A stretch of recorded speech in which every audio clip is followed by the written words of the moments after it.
عليكم ورحمة الله وبركاته. ازيكم يا حبايبي، عاملين ايه؟ النهاردة الفيديو عاملاه يعني استشارة كده، اخد رأيكم في حاجة. عندي المرتبة بتاعت السرير بتاعي بتاع اوضة نومي، زي ما انتوا شايفين كده اهو. المرتبة يعني بطت كده وعملت كده، يعني بقت معرجة في كل حتة. وبصوا حتى بتاعت اللي يعني مش مفرودة كويس، بطت خالص من على الجنبين.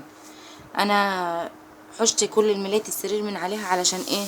اوريكم المرتبة بطت خالص من النص، من الجناب هنا في اول السرير عالية، وفي الاول السرير واخر السرير هنا برضو عالية، بس هنا بطت خالص. وبرضو الجنب التاني من السرير من الناحية التانية بطت.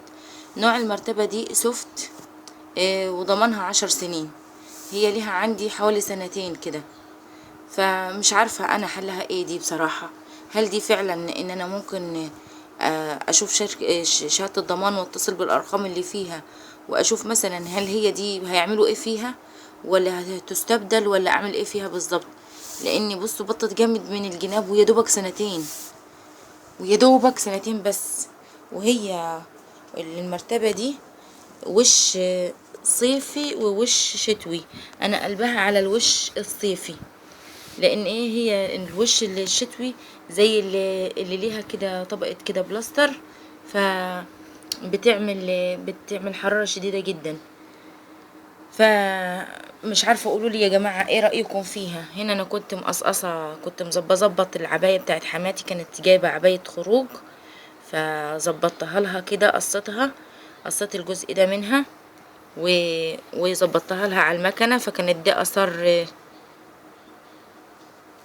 دي اثر لحته القماش اللي قصيتها، كنت عاملاها لها على المرتبه. ودي طبعا السبحه بتاعتي حبيبتي. فالمرتبه يا حبايبي دي شكلها كده اهو كده.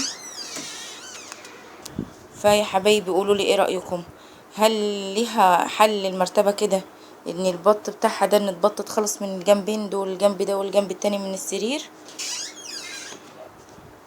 ولا اعمل ايه بالظبط؟ وهل هي دي مثلا السوست بتاعتها بتتعدل من جوه؟ هي بسوست حديد من جوه. هل السوست بتاعتها بتتعدل، ولا هياخدوها، ولا هيعملوا ايه فيها بالظبط؟ اللي عندها فكرة يا حبايبي تقولي في التعليقات. وده كان الفيديو بتاعي، استفسار منكم على المرتبة بتاعتي اعمل فيها ايه بالظبط. والسلام عليكم ورحمة الله وبركاته. تنسوناش في ردودكم في التعليقات. السلام عليكم ورحمة الله وبركاته. ودعائكم لي ان شاء الله كده من قلوبكم كده، ربنا يوسع رزق ان شاء الله. السلام عليكم ورحمة الله وبركاته.